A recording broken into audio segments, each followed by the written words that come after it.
सहनाववतु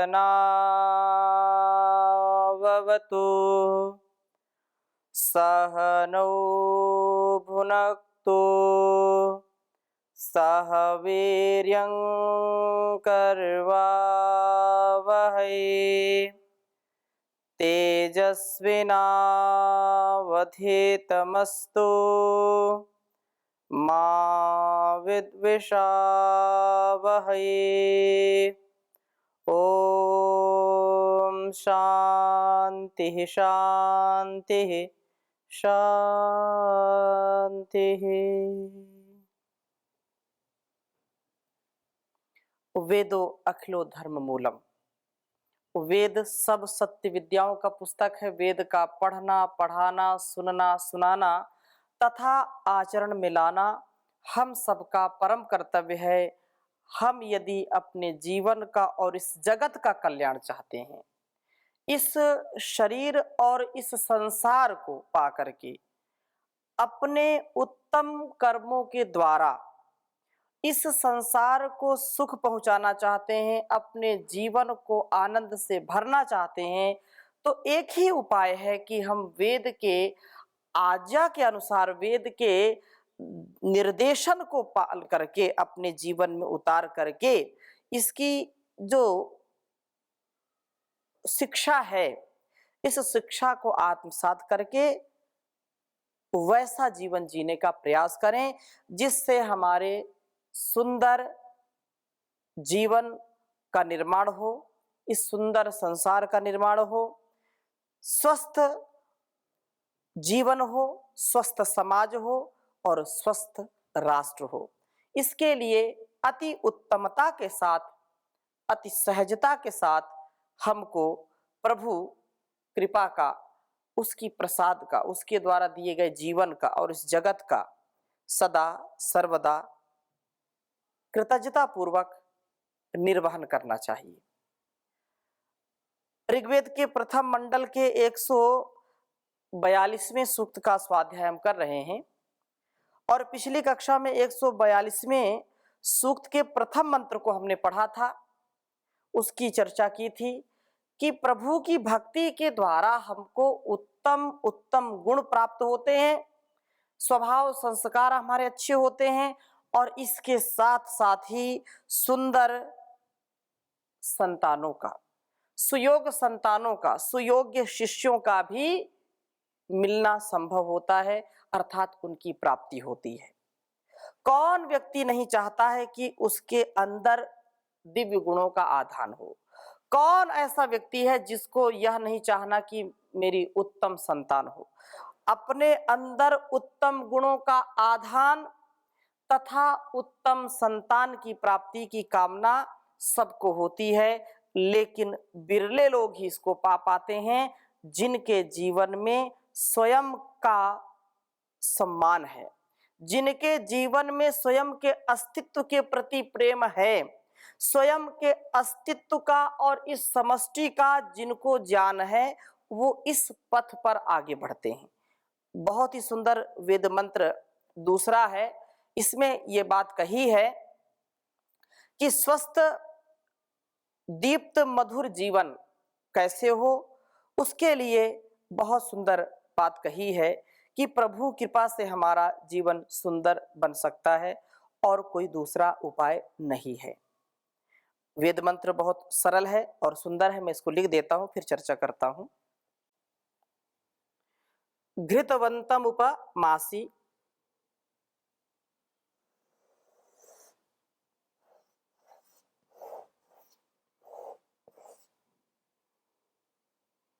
ओम घृतवंतम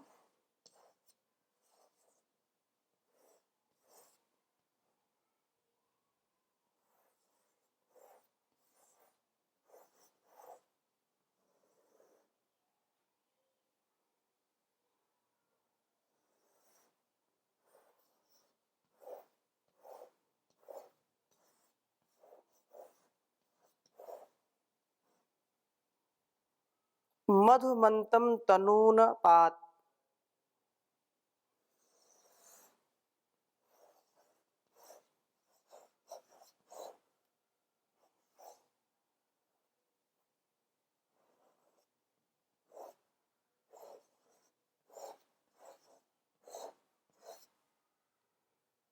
मधुमंतम तनूनपात।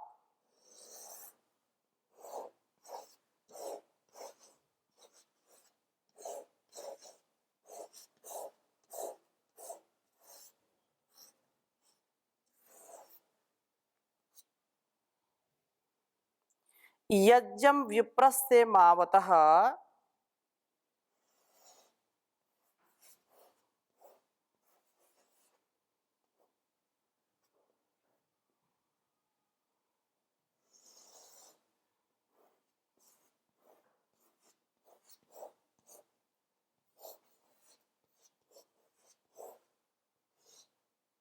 यज्ञं विप्रस्य मावतः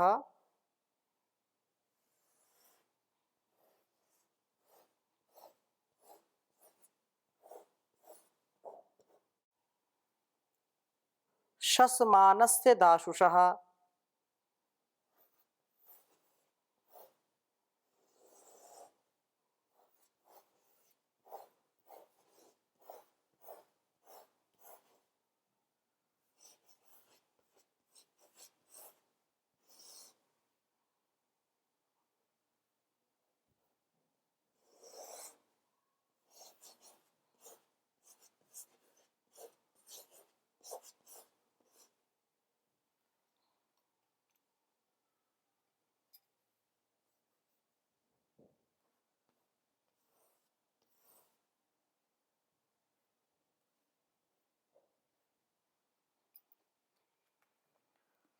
ओम घृतवंतम उपस्मासी मधुमंत तनूनपात यज्ञं विप्रस्य मावतः शशमानस्य दाशुषः। बहुत ही बात सुंदर कही है। ओम घृतवंतम उपमासी मधुमंत तनूनपात यज्ञं विप्रस्य मावतः शशमानस्य दाशुषः। घृतवंतम उपमासी मधुमंतम तनूनपात, कहा है कि हे तनूनपात अर्थात हमारे शरीरों को ना गिरने देने वाले प्रभु। यह शरीर साधन है और साधन को सामर्थ्य देने वाले प्रभु हे जगदीश्वर, आप यज्ञम जीवन यज्ञ को घृतवंतम मलों के क्षरण द्वारा स्वस्थ शरीर वाला तथा ज्ञान दीप्ति वाला मधुमंतम और माधुर्य वाला उपमासी समीप रहते हुए बनाते हैं। उस तनूनपात प्रभु की कृपा से हमारा जीवन शरीर में स्वस्थ वाला मतलब स्वास्थ्य वाला हो। जब तक हमारा जीवन हो हम अस्वस्थ ना हो। हमारे जीवन में हमारे तन और मन में जब जब मल जमता है, जब जब इसमें दोष आते हैं, जब जब अशुचिता होती है, अपवित्रता होती है, तब तब यह अस्वस्थ हो जाता है और रोग से युक्त हो जाता है। मन को भी सच्चे अच्छे विचारों से हम वेदवाणी के द्वारा सत्संग स्वाध्याय के द्वारा मन को शुद्ध करें, मन में पवित्रता रहे तथा तन को भी पुरुषार्थ से, प्राणायाम से, सेवा सत्कार से, अच्छे आहार से इसको पुष्ट करें, इसमें कोई भी रोग आने न पाए। यह मधुरता से युक्त हो, वाणी हमारी मधुरता से युक्त हो, हमारा संपूर्ण जीवन, हमारा कृतित्व और व्यक्तित्व भी मधुरता से युक्त हो, माधुर्य वाला होना चाहिए।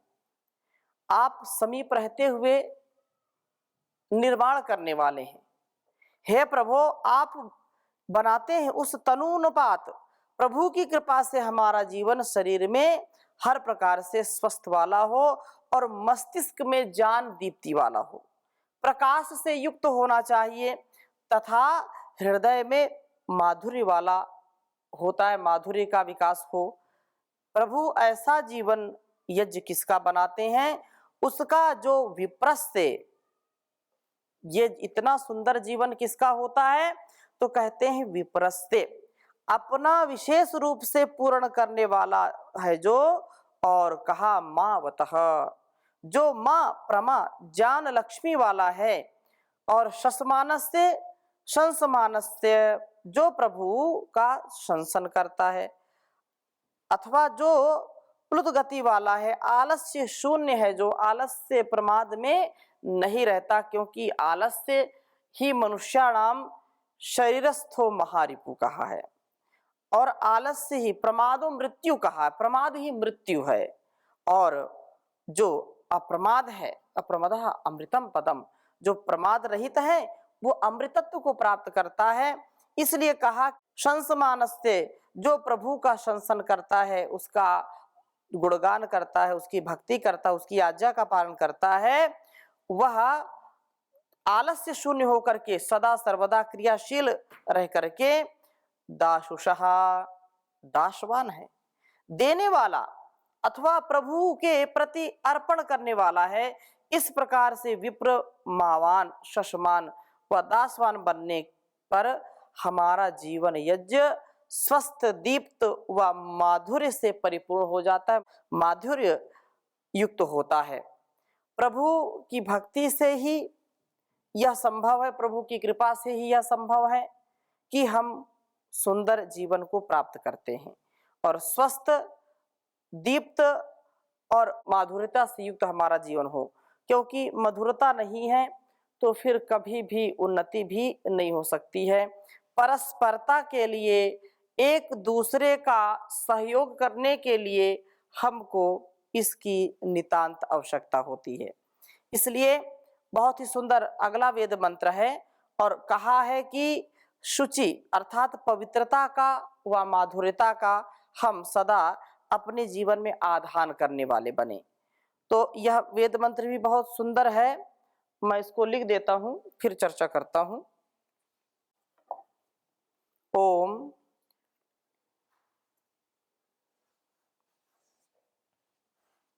बहुत सुंदर वेद मंत्र है।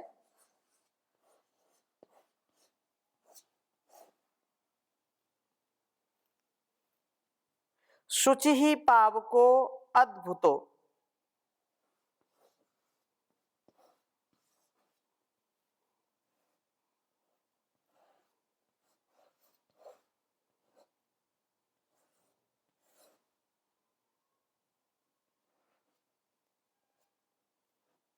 शुचि ही पावको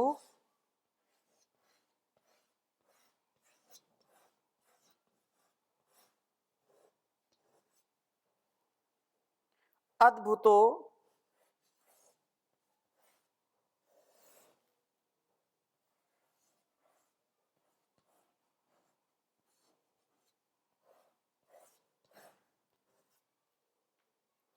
मध्वा यज्ञम मिमिक्षति,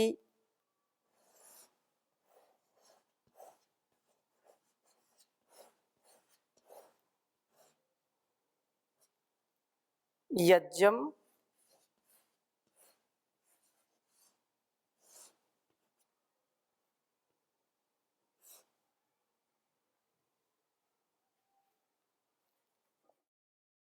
मिमिक्षति,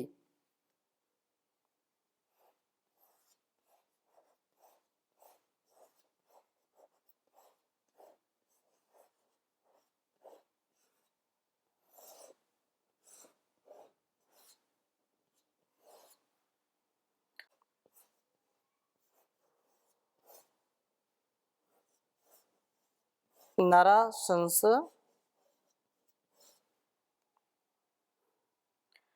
स्त्रीरा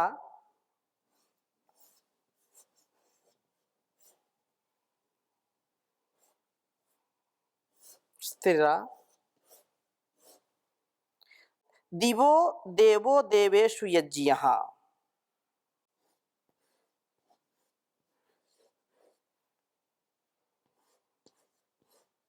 दिवो देवो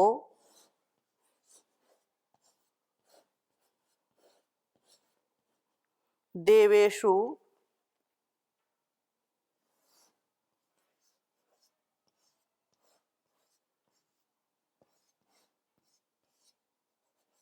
यज्ञः।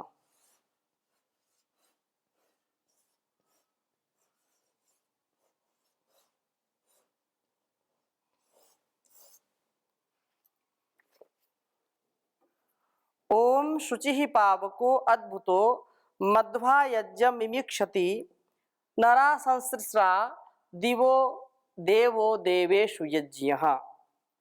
ओम शुचिः पावको अद्भुतो मध्वा यज्ञं मिमिक्षति नरा संसृस्रा दिवो देवो देवेषु यज्ञः।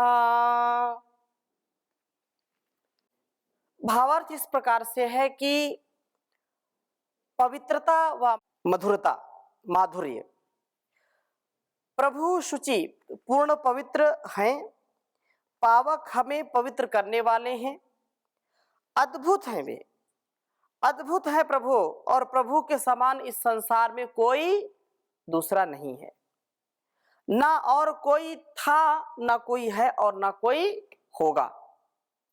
ये प्रभु यज्ञम हमारे जीवन को यज्ञ से, यज्ञीय भावना से, कल्याणकारी भावना से उत्प्रोत करते हैं, अर्थात जीवन यज्ञ को मध्वा माधुर्य से मिमिक्षति सिक्त करते हैं, सिंचित करते हैं।